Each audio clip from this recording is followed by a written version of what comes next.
Okay, dude. Yeah, we're up and running. So, Guy, ladies and gentlemen, welcome back. Hello, everyone. Topic of conversation. We thought would be interesting in relation to ADHD because um, uh, you know a lot about that. I don't want to say you have it because I'm not sure whether you have anything, but you know a lot about it. You experience things that they talk about, and you've just started taking some Ritalin. And in the past, you probably had varying medications and talked to us about those work. And the reason why I'm so interested in this sort of stuff is because I think to degrees, we've all got these things. I mean, I'm most certainly on the OCD spectrum. I'm very kind of like obsessive about things. It's not like I can not stop doing things. I'm not like um, obsessive to the point where it's a detriment to me. But for instance, when I'm working on a song, which I do most days, I will do 30 or 50 attempts at it, and I feel as if I keep getting closer, closer, closer, and it's never good enough. Because I'm not, the perfect singer, as you know, I'm learning, and I can always make improvements, and I always want to, but it does become a bit of an obsession. So what do you feel about the fine line between obsession and determination? Hmm. So there's a fine line between obsession and determination. It's an interesting one. I mean, where do you place the line? Is there a fine line between it? Um, Or is I'd it say just obsession. semantics? Is it just Mm, semantics? Because look, yeah. if we look at anyone that's made a success of themselves, they've not done it sitting on their asses and been casual about it, have they? No, no. You have to be some level of obsessed to be determined. Yeah. Because if you were, if like for me, I was obsessed with the idea of becoming an extremely well respected and successful tattoo artist and tried to utilize the skills because I love doing art. And I did it because I was obsessed with it. And I've invested all this time, which your viewers have probably not seen me for that amount of time, for a long time, to start my own business and grow it and all these things. And I did it because I was obsessed with it, which brought about the determination. If I wasn't to some level obsessed with the idea of it, then certain pitfalls might have stopped me in my tracks. But I was obsessed, so I didn't allow anything to stop me in my tracks. Can Just you take like, your can you take your microphone just back a little bit? oh, is that too loud? I can turn it down, I think, on there. Is that? Well, no, not turn it down. I'm just being persnickety again. So we're isometrically the same size because otherwise you're right up in the you're right up like this, and I'm back like this. How's that? That's great. Yeah, Is that better? Can you hear me? yeah. But can't don't you have one of these to move your microphone around? I have. It's on the doodad, but it's like I had to put it above my monitor because I've got like a massive set of monitors. So I could probably leave it like there, put it off to one side. Ooh, hello. Yeah, that's all Yeah. right. That's all right. You know. Yeah. How's that? Yeah, we Yeah, go. yeah. Yeah. So sorry, what were you saying? Yeah, just is it semantics or is there something to it? Because if To this it. obsessive compulsive thing, which really makes us very very designed um, and desirous to do something, is a clinical condition, then everybody that's successful would be clinically defined as having one of these DSM manual Mhm. illnesses, and they should all be prescribed prescriptions. Yeah. So um, I'm just trying to like sort of go back to this thing that you were talking about because it's interesting what you said. Is there a line between obsession and determination? Just to backtrack a little bit because there probably is a line. I mean, like you could be obsessed with something that's getting you nowhere. For instance, you could be obsessed with a particular person that is never going to be interested in you, but that obsession brings an unnatural type of determination. I Yes. guess I suppose it works Yeah. hand in hand. But there are certain bounds. I think with even my determination or obsession for things that I do, ADHD. I suppose what you would potentially classify as obsession with ADHD would be the hyperfocusing capacity that a lot of ADHD people have. Not everyone, bearing in mind that is not apparently an all-around trait, but it seems to be that when you are hyperfocusing, the brain goes into like supercharge and it starts really getting that dopamine flowing, and whatever you're invested in is satiating you to a level that the brain shuts everything else out, and now you're able to hyperfocus. So all of those thoughts that are trying to pull you into something that you could hyperfocus on, let's say, in order to get that dopamine flowing, they start to quieten down because you're essentially doing something that's satiating that. So that's why I don't see it as a disorder necessarily, unless you kind of contrast that with societal expectations. However, with the societal expectations, it's not always practical. So yeah, it's a kind of obsession. Like I could sit, and if I'm really invested in creating a piece of artwork, I might sit there and have to be dragged away from the desk before I realize it's an appropriate time to stop drawing, in order to potentially get a good night's sleep, save my health. So the mind just shuts down and you're in like a zone. So yeah, that's you could say that's quite obsessive, but there's a reason, that there's a biochemical reason why that happens. So let you interject. Yeah, when we listen to people who write books and things like that, they very often will tell you that they wake up in the middle of the night and they just have to get out of bed because you got to strike while the iron's hot. And if you've got great ideas, and very often when I'm asleep and I'm kind of like semi-awake, and I think I know the nature of the cosmos, and it feels so absolutely clear to me when I'm in this twilight zone of being awake and asleep. But then when I'm fully awake, it's kind of like, no, I don't really know it. I've lost it. There's something that I lost. I couldn't bring that back. But when we are writing, then we will think of something. The unconscious, you see, it pops something up, and it's like, oh wow, yeah, I've got to. It's a bit like having a dream. If you have a dream and you want to remember your dreams, you have to start writing them instantly because you've got to retrieve it while it's hot. And so this is the thing. Lots of people have said that they have to get up at all different sorts of stupid hours, and they have to get something out. They have to download it until it's done, and then they can go back to bed. Otherwise, they can't rest. So that is most certainly a sort of obsession, or it's a calling, or it's the spirit moving through you. Again, these are just ideas, and it's just language and semantics that I'm using, but something actually happens. And so it's just a case of what we're going to call it. Now, if we're a writer and we're normally healthy guy, and we don't have any, obsessions like we just got to keep cleaning all the time and keep, turning all the cans of beans facing us and all that. If we don't do that and we're just normal, but we do wake up at all hours and we have to stop everything when these downloads come, then I would just think that that's the cosmos. That's our higher self. That's God talking to us, and we've got that opportunity to reveal God, to bring God into this world as we see it. And so I think it's very, very important. It's very, very powerful. But then, like you say, if you're obsessing about a lost love or somebody that you fancy at work, and something that somebody said, and it's going round and round and round, and it's not productive, that's the illness, isn't it? Yeah, I mean, I can relate to the waves of thought coming when you're usually trying to sleep. I think there's a certain level of when the body is ready to sleep, the mind finds space to bring out quality thoughts and ideas, because I think there's so many distractions in your day-to-day life, especially with ADHD. There's so many things that pull you in different directions that it can be quite conflated, quite a lot going on. So when I go to bed at night time, it's like I'm trying to sleep. My brain says, I get my chance now. So then all the best ideas come.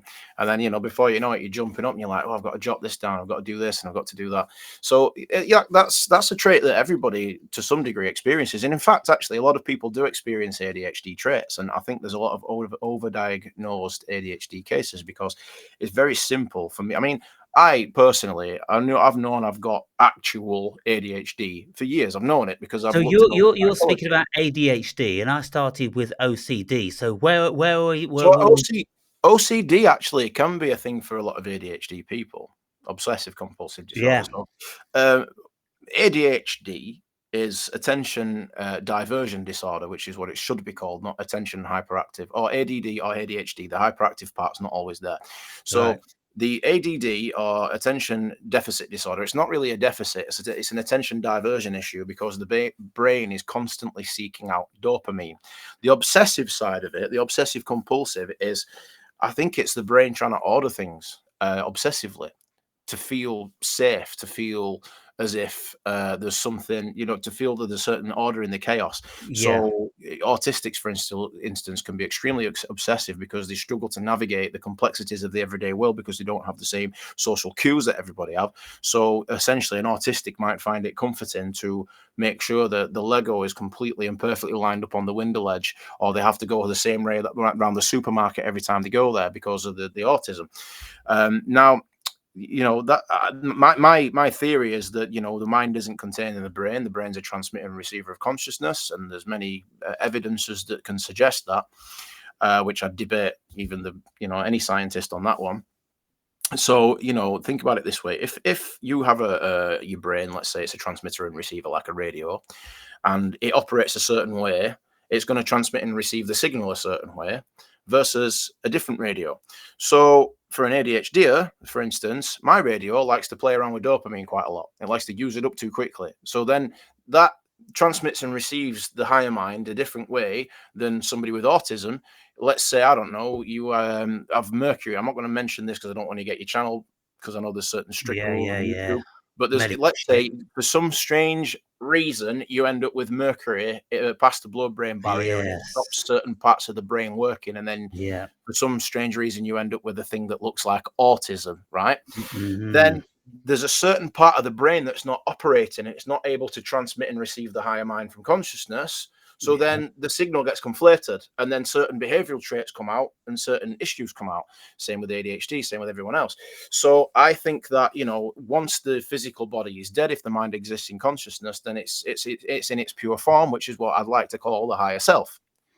So that everyone's higher self, i.e., the lens of consciousness, is perfect within itself. However, the operator, the unit that transmits and receives that can have issues. Mine being ADHD, potentially yours, other people being autism, somebody else might have schizophrenia, so on and so forth. So I don't really think that necessarily that they're not necessarily disorders with anything that is beyond oneself. They're only disorders within the operating vehicle, if you will, that is dealing with day-to-day reality, which we already know down to investigations is an illusion. So society is just set up in this way that makes it very difficult for people with ADHD and so on to function, because it has so many expectations of this whole 9 to 5 matrixial mentality.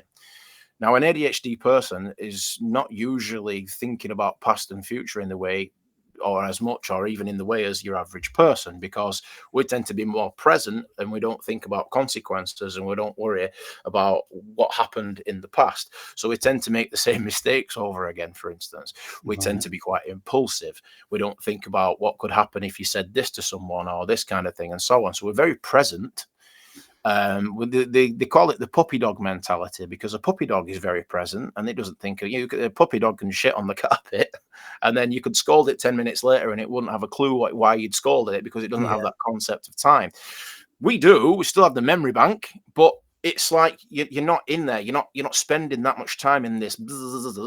You're just buzzing around. Like, imagine the hunter gatherer, right, and versus the farmer. The farmer can sit and wait patiently for his crops to grow.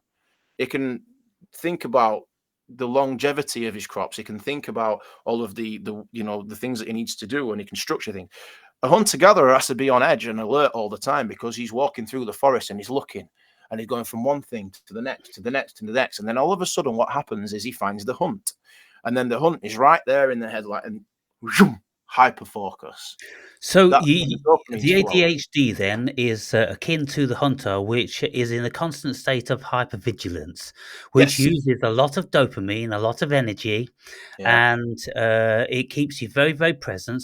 Mm. Well, that's a beautiful way to live, as It's long not as practical for a lot of the well, time yeah, in let's have a look. Let's have a look for a at lot of the people. non-practical. I mean, if you are retired, it can be perfectly practical Oh yeah. because, Yeah. but you know what you're saying is in this modern matrixial Mm. environment when Yeah, we like are. at school, at work. I mean, if you've got to go to work 9 to 5 to feed your family because you've got no choice, or you think you've got no choice, like people Yeah, do, you can do what you want. But let's say you believe that, and you have to go to work, and then you need to be able to. For a lot of people, you can't be like wandering around and doing all the ADHD behavioral traits yeah, because you've you got see to do what your you job. do. Engage in projects, many projects, and you just have an idea. You'll get straight into it, and then you'll be working on it for however long. And if you had this idea at 11 o'clock at night, then that'll just be it. Your mind will be Mm, occupied until mm, maybe 3 or 4 o'clock in the morning. So that's not conducive with the matrix, and no, doing all the things that we're supposed to do. neither is being a jack of all trades and a master of none, because that tends to be your ADHD person. Throughout my Right. life of being a magician, I've worked numerous Well, different it's jobs. fortunate that And, you have uh, talent in all these areas. so Now then, what I'm gonna say, Guy is a very, very talented person in every region that he does anything. He's one of these fucking people that does have levels of genius. And if a person has the ADHD, they have the affliction, but they don't have the talent, then they're just wasting their time yeah. all the time, aren't they? But the issue is you can have all this talent and you can hyper focus and learn different things and you get all these grand ideas and then your brain says, oh yeah, no, the dopamine's used up for that now. I want to go on to the next thing. And then you learn to play ukulele and you go, oh, that's great. And then the dopamine's used up for that. And you think, well, what can I do next? Oh, I'll get back to my photography again. And then the dopamine gets used up for that. And then you go somewhere else. So you're constantly buzzing around. Now the Ritalin, as I was mentioning before, what the Ritalin does now, I don't promote people taking these big pharmaceutical drugs, right? Is it Because Ritalin or Ritalin or Ritalin? Ritalin, yeah, Ritalin. It's Ritalin, basically right. methylphenidate, which is basically it's like an analog of amphetamine. So essentially, you look into it, but basically it's like slowly released kind of amphetamine. You speed, right? So what Right. it does, it was invented by Hitler, bearing in mind. I think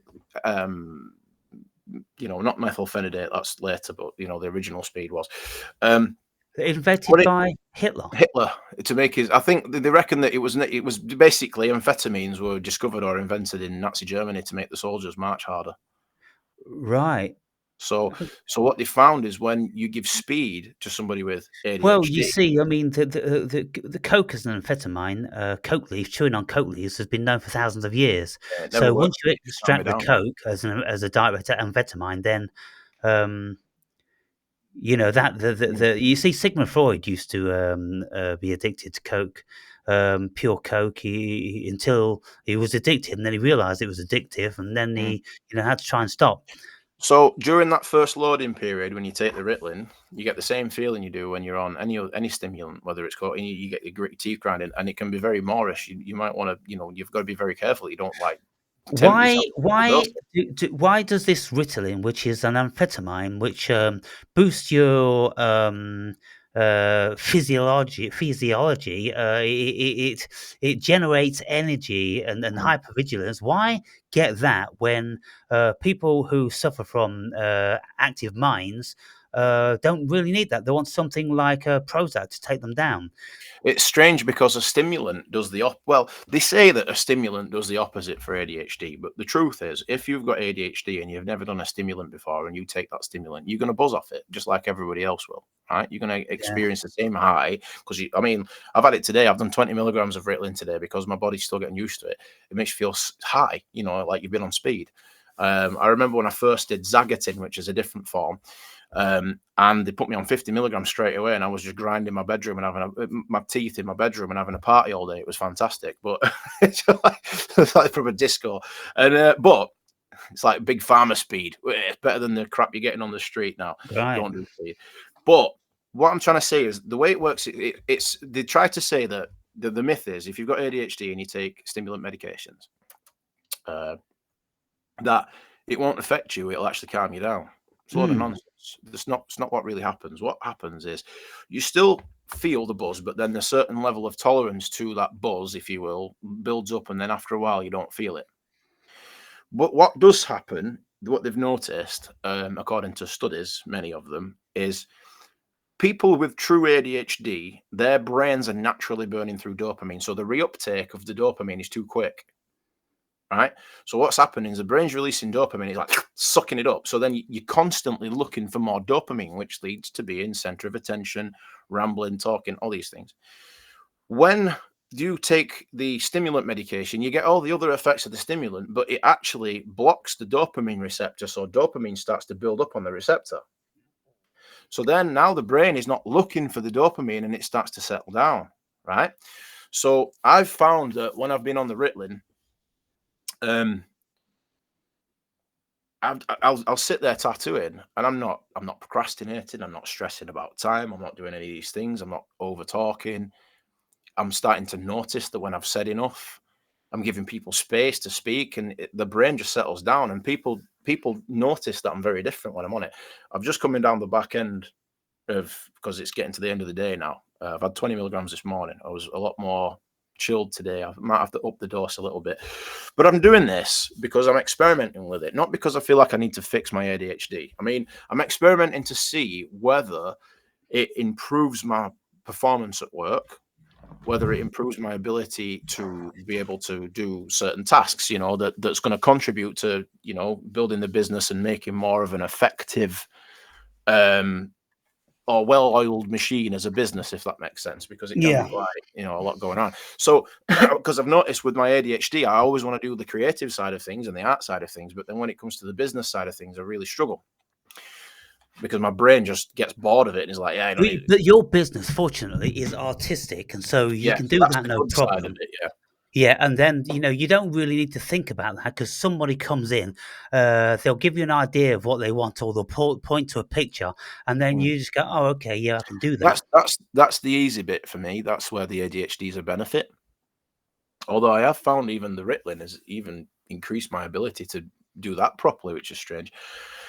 But that's the easy bit. The hard bit for me is turning up to work on time, making sure I remember to do everything I need to do, the money side of it, paying all the bills, all of the bookings, all of the business side of things. And there's a lot to that, obviously my partner, she does a lot of these things. She helps me.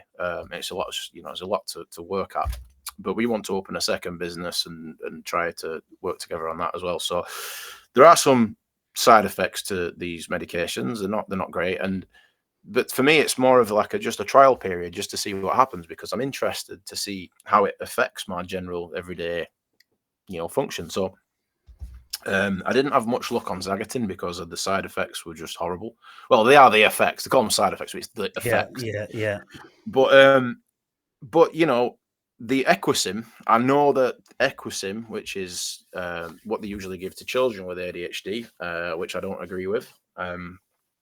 Could get onto that another time, but I've got a stack of books, probably this big, and it's all about Ritalin and how horrifically dangerous it is to children. Mm-hmm. It's not particularly great for adults either. However, I keep my life. I don't drink, I don't smoke, I don't do any other drugs. I haven't touched a psychedelic even for like 5 years now. I've been. So how long have you been stopped smoking now? Oh, 5 years, 5, 6 years. 5, 6 years.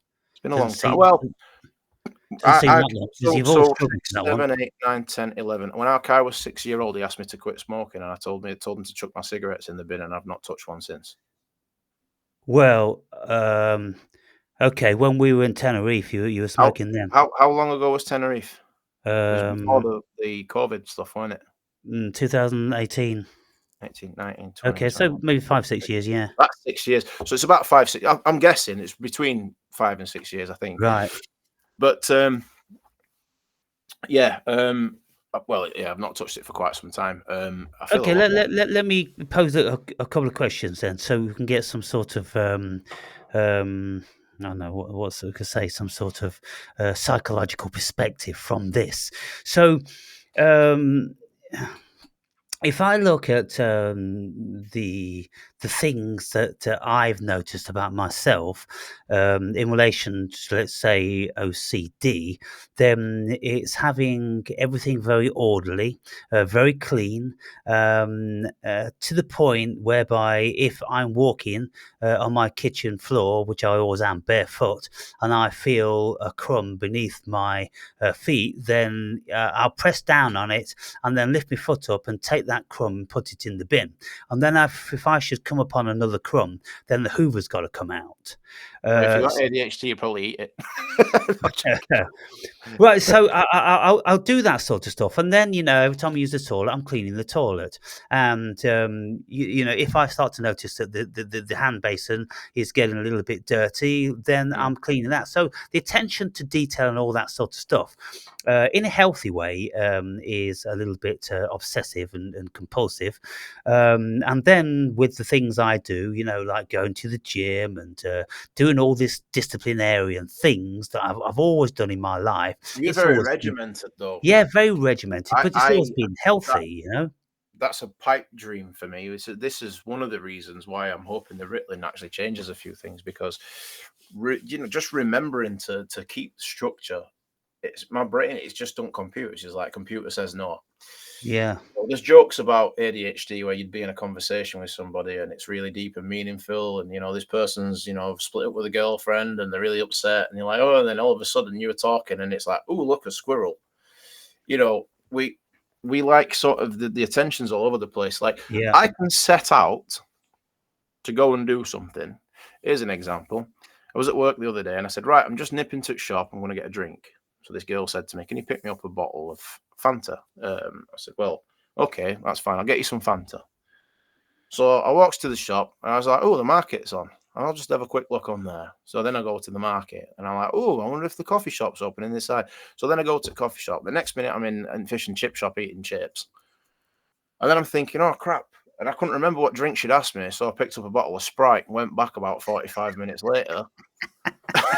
She's like, I wanted Fanta. You 45 minutes later. I'm like, oh, sorry, I just got lost in my own world.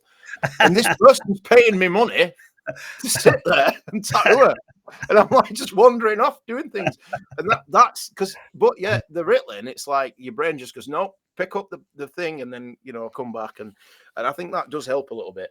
But that's one example. Or like another one, like, take the bins out. Yeah. And it just, you like, or somebody will ask you something and you just respond and then It's not stimulating, don't so you're sink not going in. to do it. Yeah, don't sink in. But I've noticed that even when people are saying things that I would usually find extremely boring, and my brain would want to find something more interesting to focus on while they're speaking to me. Like, I'll have people speaking to me about things that I'm thinking, oh, it's just like, not that I'm being, arrogant or anything, but like, when people speak to you sometimes and it doesn't really satiate you, it's kind of small talk Yeah. and it's all the pleasantries. An ADHD brain is like, and then your mind is looking, and then the next minute, inside my head, like I've just built a brand new like sort of water fountain out of like rocks that I found on the river using like all these different tools that my brain's found that I need to do, and I want to go home and do this, and I'll place it here. And then they go, oh, you're not listening, are you? And then all of a sudden you zone back into the conversation, and for some reason, even though you haven't heard a goddamn thing that they've said, you somehow have a reply for it, or you can finish a sentence or whatever. It's like there's a different part of me that just is able to pick up on things. It's like almost a defense mechanism. It's crazy. So like these are the strange things that happen, and that's just part of the brain trying to look for that dopamine kick somewhere because it's not getting it from the conversation that they're having. But then when me and you are talking and it's something that really, really interests me, I can hyper focus into the conversation, sometimes so much that I can't shut the hell up because I'm so interested in saying what I want to say. So the for an ADHD mind, like especially with mine, trying to be self-aware to the point where you're having to constantly watch your own actions and you're having to overly read another person's facial expressions or try to understand whether you've said something that you shouldn't have said, whether whether you've spoken too much, and your brain can't notice these things, so you have to be hyper vigilant and hyper aware, which can then raise stress levels, and it's crazy, mate. Yeah, I mean, for instance, conversation-wise, uh, now, we're both very much similar in the respect whereby when we start talking, there's a potential that we would never stop, unless, of course, we are bearing in mind that we're actually having a conversation and we're not Mm. having a monologue. And so, therefore, we've got to read the face of our participant and see if we are engaging them and retaining their interest. Because you see lots of people when they're talking, and you see the other person clearly isn't interested, and you can say to yourself, well, what part of their face, looking completely bored, don't you grasp? Are you not Mm. seeing? These I people don't that see that a lot of the time. I've just got to unload, and they've got to unload, and they've got to unload, and they won't stop Mm. until they've like piled their shit onto you, and they're not interested in whether you like it or not. They're just doing it. Now, I mean, lots of people have that trait, and they're not ADHD. No, Um, yeah. so It's when it's over exemplar. It's when these traits are numerous different traits all at once, and then when they're kind of like hyped up as well, like it's quite a lot.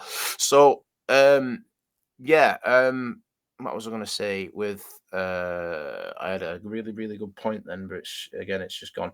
But yeah, with the ADHD thing, we're very the impulsivity is one thing, but there's things like time blindness, task paralysis. I've gone through hyper focus, being very forgetful, misplacing things. Um, it's it's quite because your brain's too busy trying to find that dopamine. So again, emotional Right. intensity, body So, doubling. is that actually a clinical um, thing? Do doctors and psychiatrists or scientists maintain that the root of ADHD is the need to find or produce dopamine? Is that what it really is about? That seems to be the latest consensus, but there are some arguments I've seen that kind of there's a little bit of a debate in the industry as to what it is, because they've said that there's been some brain studies to suggest the dopamine link for ADHD, but then the behavioural and the psychology also matches up with that. But there is, I can't remember his name. He did a Joe Rogan interview. He's like a doctor. He's got like black curly hair, and he Oh says, yeah, the Italian one, yeah, I think that's it. But he says that it's a Mate, coping mechanism. Gabor Mate.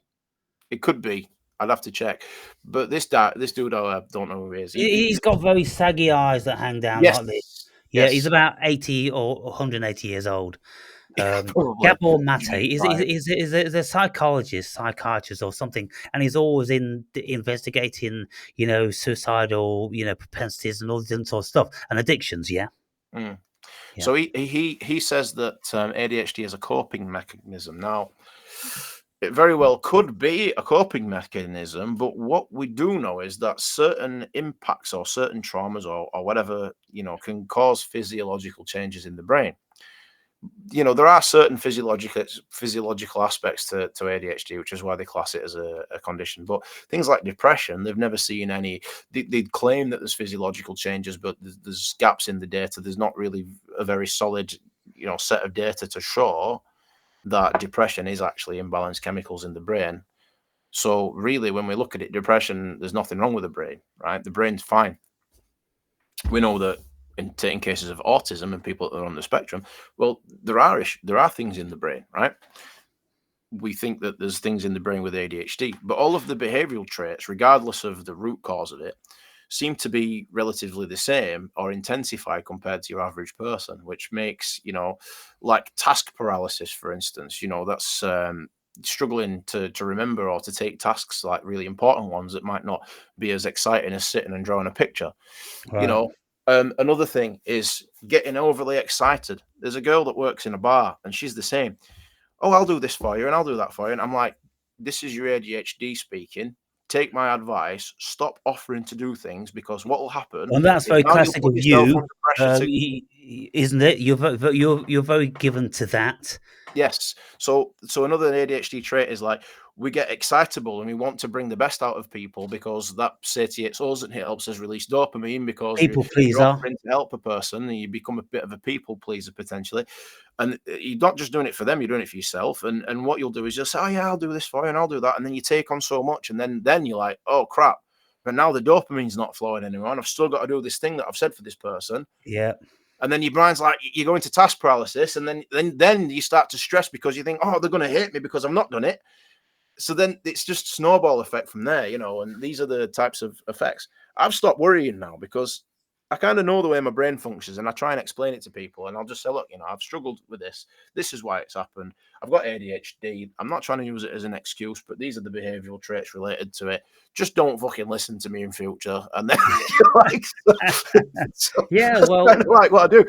So it's on yeah, autopilot all the time. But yeah, I'm trying to be aware of it and to not allow it to dominate me. You know what I mean? yes, Funnily enough, when you were talking about Rupert Spira, the whole point of my spiritual journey is to try and tame this beast of a mind that I have that wants to do all these things and this monkey in the driver's seat and trying to, not get pulled into it so often due to this need for dopamine, because it's an addiction.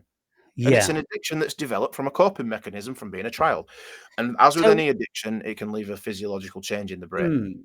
but you know what they say about people who suffer from uh, anxiety or something, and they will prescribe them SSRIs Yeah.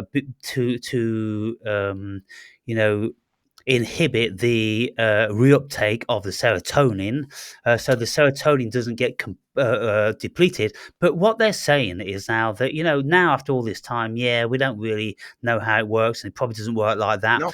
And so is that could be the same with the ADHD, saying Oh, about the I think dopamine. it is completely. I don't think Yeah. ADHD So, is. because what I'm saying is, look, if your ADHD symptom is that you need a constant supply from dopamine to keep you high, well, you can get that from sex, you can get that from exercise, you can Mm, get that from playing music or listening to music or watching something. You'd be on TikTok 24 hours a day.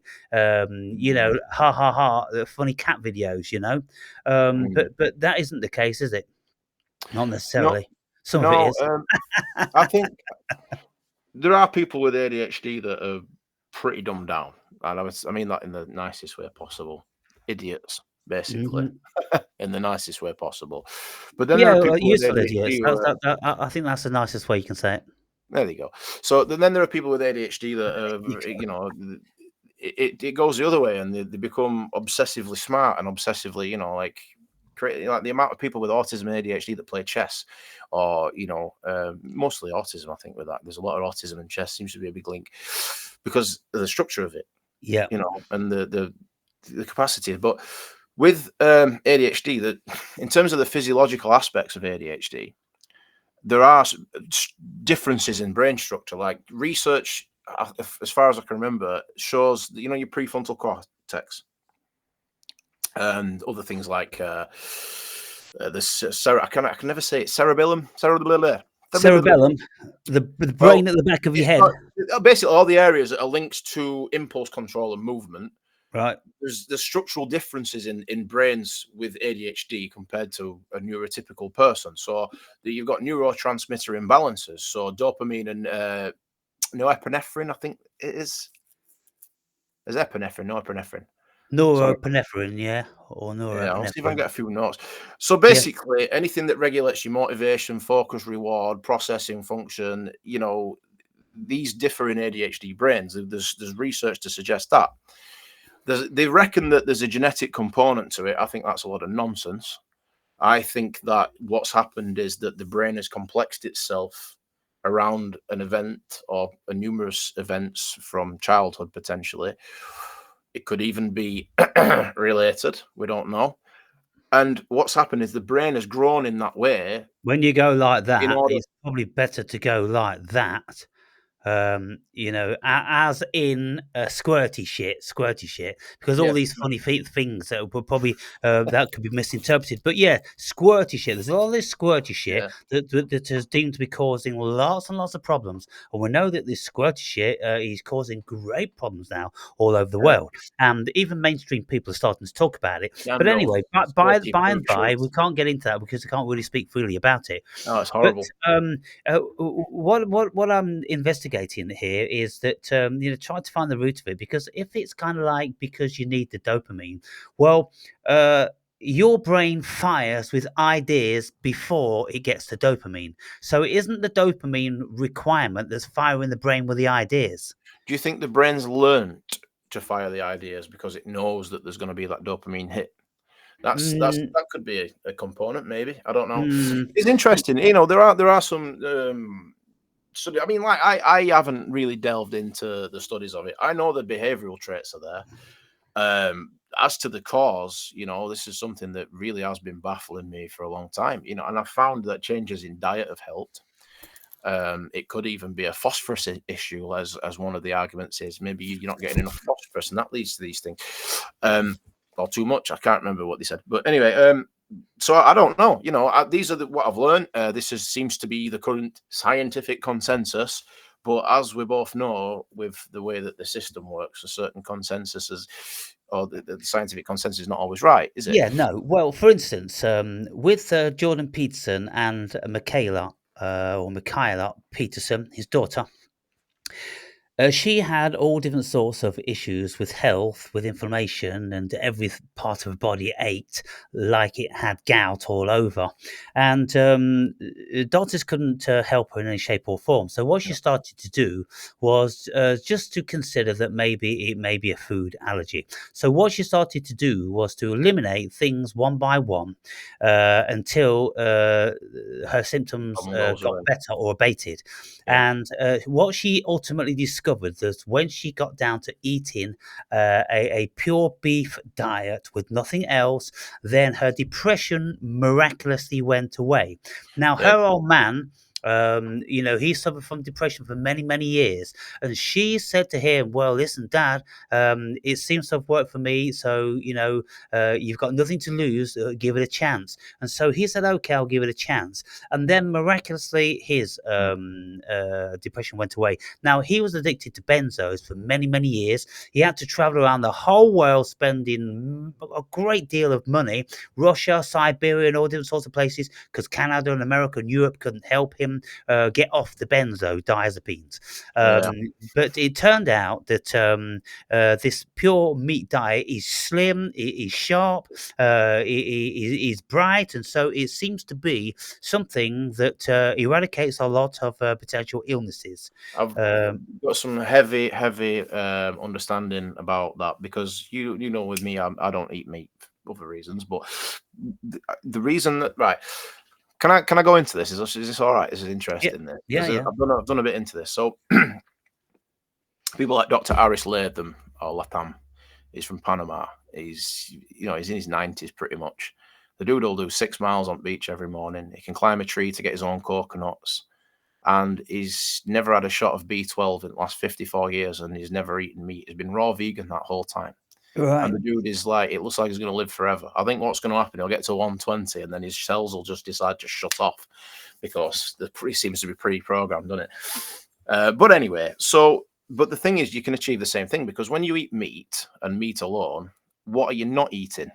You're not eating processed foods. You're not eating vegetable oils. You're not eating any of the nasty toxic shit that your body is struggling to deal with all the time, right? So you've got this onslaught of crap that your body needs to deal with all the time that you think is food and it's not really food. So what you do is you cut all that out and you just eat meat. And then the immune system's like, I can relax now. And then it starts turning its attention to reversing disease in the same way that raw veganism works too. It's the same thing.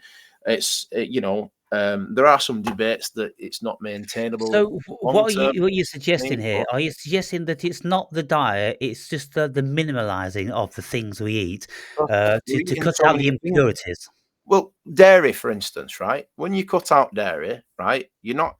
This is lactose, which is a type of sugar that your body can't handle. A cow, you're not a cow, right? You don't have four stomachs. You don't have it. So people have toxic, inflammatory responses to dairy. Then you've got vegetable oils. In the whole of human history, we've only been eating vegetable oil for the last 15 minutes. In the whole of human history, we've only been eating bread for the last day. And now the bread is all genetically modified, which makes the gluten even worse. If you read the book, The Great Gluten Lie, it goes into that. All this short strain corn, it's shredding holes in the villi. So the only time that food makes contact with the inside of the body is when it goes through the small intestine, and you've got these villi. And what happens is when there's issues in the stomach and in the gut, not just the villi, but you might have parasites in there or whatever, these larger molecules of crap can get through into the system and trigger the immune response, causing all sorts of inflammatory problems from eczema to all sorts of things. Plus, when you're eating, things that you shouldn't be eating, like crude oil, essentially, all this is doing is toxifying the body. So then what happens is the body becomes toxic. The immune system doesn't have enough energy because it's constantly dealing with the toxicity. So the acidity levels in the body start to rise, right? So here's an interesting one. Dr. Tom Cohen's book's called The Heart Is Not a Pump, right? And it's a very, very fascinating book. Read it. And what he argues is the heart is not a pump because there's many different reasons I could go into, but I'll probably do a whole other podcast on that one. But his theory, and very, very well proven theory, is that the blood actually moves through the body via electricity, right? So what happens is the veins are made of like a fourth state of water. It's like a protein dense gelatin state, which has got, I think, a negative charge. And then the blood that travels through that has a positive charge. Now, we know we can't pump water up past 30 something feet because it starts to boil. It won't go any further, right? Which is why when you get these big skyscrapers, they have these silos, right, at certain lengths. But a tree can take it past 500, 600 feet. Why? That's because we know that the roots of the tree have got a negative charge and the water's positive, right? So it can move up the tree. So his argument is that the heart is in the wrong place of the body because the flow going into the heart is equal to the flow coming out of the heart. Why would you put a pump in the middle of the river? Then the blood goes up to the upper capillaries in the body. It stops moving. It exchanges gases and then magically starts moving again. Where's all the pumps on the outside of the body? And then the ventricle coming off the heart is like a little horseshoe shape made of some of the thinnest material, and it never straightens out when blood is forced through it like you would if you switched your hose pipe on in the garden. Right, So all these different things. So he says the blood is basically traveling through the body and it needs electricity to do so. And then what happens is it goes to these different organs, and these different organs clean it, filter it, then it gets to the heart spins it and vortexes all the molecules in the blood, which then allows it to carry an electrical charge. When the blood is fully electrical charged, the veins are at the right size, right? The flow of the blood going into the heart versus coming out of the heart is pretty much even, right? And then the immune system is working properly and you don't get sick. Now, when that problem changes and the blood loses its energy, what happens? You get high blood pressure. The veins have to get smaller in order to accommodate the less pressure, like trying to blow a spitball through a pipe. If your pipe's too big, you're going to need more pressure. So make your pipe smaller. That's what the body does. And it's an immense amount of energy that it requires. It's very, very dangerous. So this is why walking around with no shoes on can get electrons from the earth to charge the blood. Eating alkaline foods, right, can charge the blood, or stripping out all of the toxins and allowing your immune system to do its job. Electrolytes, proper water, all these things. That's why people who just eat meat or they just eat vegan diets are very, very healthy. Now, this is one of the best kept secrets from Big Pharma. I've actually been banned on Facebook for sharing this information at one point, right? But disease in the body, Careful you don't do any medical contravening here. I've talked to any people, but disease Yeah, in but the body. I've only got one more strike and I take the channel down. Oh, right, So you okay. can't say anything, which is anti-fucking pharmacy. Well, let's just finish with this then. If your body's in a state of dis-ease, it's because there's not enough energy for it to do its job properly because you're giving it the wrong fuel. Everything starts with the fuel that you put inside of it, like any other machine. And this is a very complex machine. So there are people that just eat nonsense and they get sick and they don't know why. It's because they're not being educated why. But the information's out there if you look for it. And I found this really fascinating with the whole blood moving through the body thing. And then they've made a few links here and there. I mean, like if you go back to the Vedas, what did they say? The Vedic diet, eat anything that grows off the ground that kisses the sun. Well, that tends to be alkaline. Don't eat anything that grows like mushrooms and things, because those tend to be acidic. Use them as medicines instead. So you'd only use them at certain points in order to fix certain issues. But again, when a cow's grazing, right, and if it's a true grass-fed cow, it's grazing and it takes up the soil. That's your vitamin B12 you can get from the cow, and then it's eating the grass, and all of those nutrients and the salts and fats and everything that your body needs is contained. All the amino acids, everything's contained, and your proteins in that one piece of meat. It's very, very convenient and easy.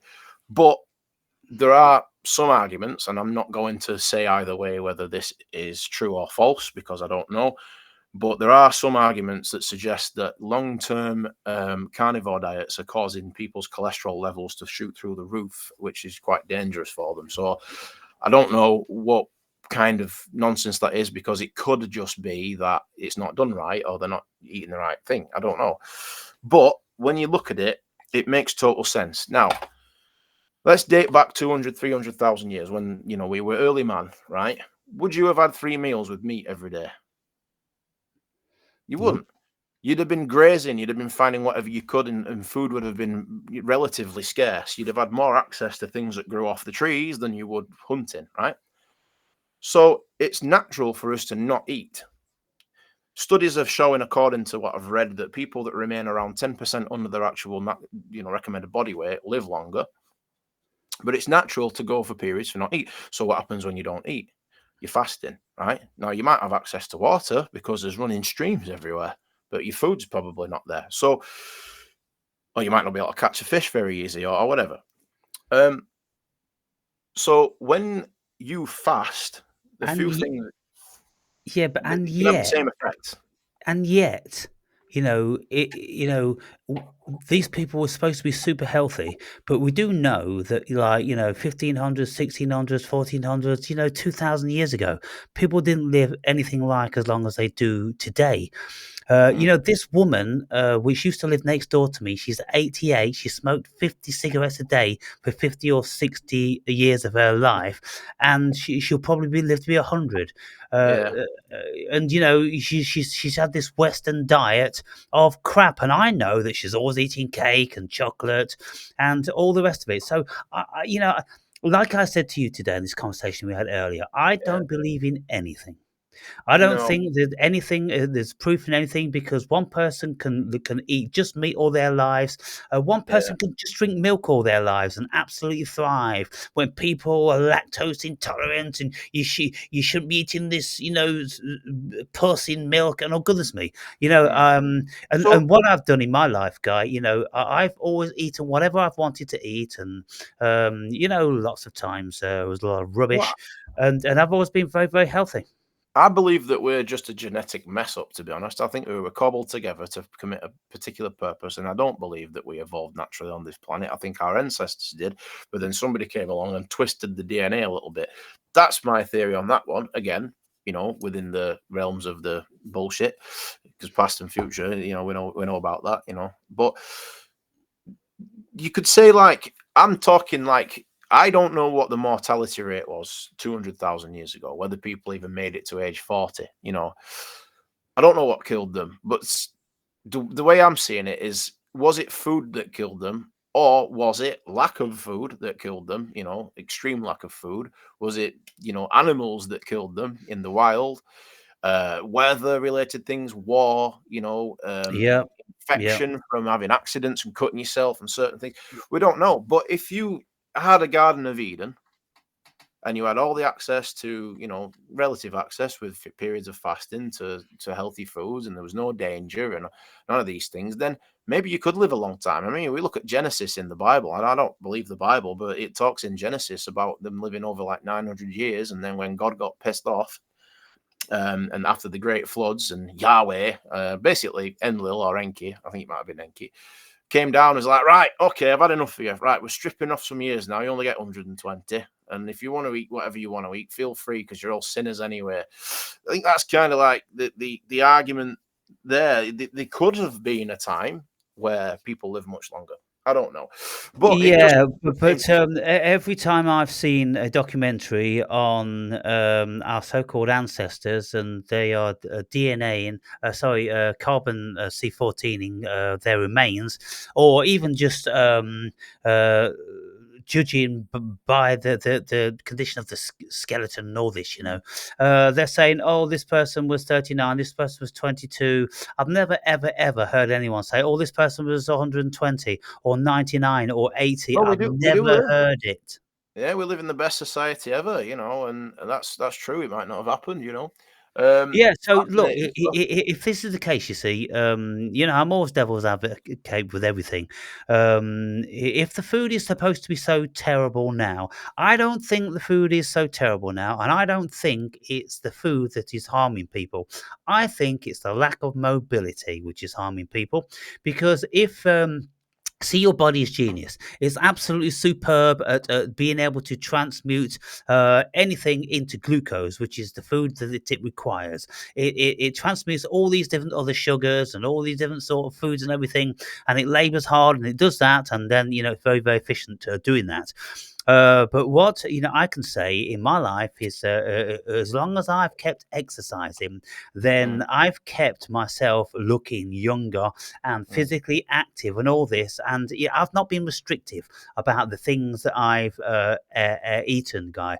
I've mm, always, for many many years when I was working, I would always every single day I'd go into a shop and I'd buy a bunch of chocolate bars like this, 5 or 6 chocolate bars, and I would eat them one after the other because I had an insatiable appetite for sugar. Never a problem with it. I was always slim, muscular, fit, and healthy. So don't have a heart attack after the podcast now.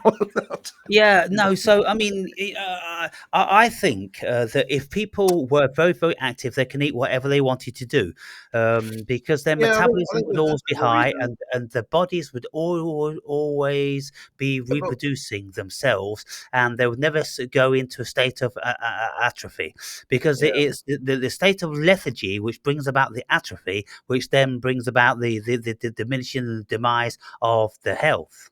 yeah, but there's also a mental component to that as well because, like, Yeah, so you're not stimulated if you're sitting on your ass all the time yeah, then. I mean, like, I'll give you an example. So my partner's dad, he's 82, he's got cancer, and he's still rocking on. He's running around everywhere. I've had to stop him from driving, but he's not particularly healthy, but he's made it to 82. And that's an Yeah. old age, like, Well, yeah. So like the guy, he don't care. He this is what he wants to do. And that's all well and good. And you could live your entire life being so strict with your diet and being so meticulous with everything, and then get hit by a bus. So, like, none of it really, like, it's good to stay healthy and to have the motivation and all that. But there are people out there that do eat, processed foods all the time, and then they're getting cancers at like stupidly young ages and heart diseases and things. There's 8 billion of us, so you'd have to look at the history and the data and what's killing people and so on. But when we look at certain cultures, like certain places in China that eat a lot of tofu, that eat a lot of vegetables, they don't particularly eat a lot of processed foods, if at all. And their death rate is they're dying very very late in life. On average, and there are other cultures that symbolize that. But in Western culture, especially in America, I mean, look at the state of the diabetes and the weight and all that. So there is obviously a physical component as to what you're eating and your body not being able to process whatever. There's also a mental component to it as well. You might, you know, you might eat loads of shit, but if you've got the mental determination to go to the gym, then what you're doing is you're raising your body temperature. You're making sure that every muscle in your body is using what you can use, and you're not storing all of those toxins in your body because you're constantly detoxifying yourself and pushing it out of your body, because that's what exercise essentially does. So you could be very healthy doing that.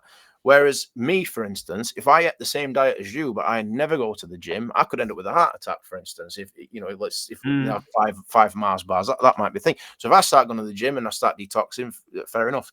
I don't go to the gym anymore. I go on long walks now. I love it. Well, Uh, I think then it get down to the overconsumption of calories.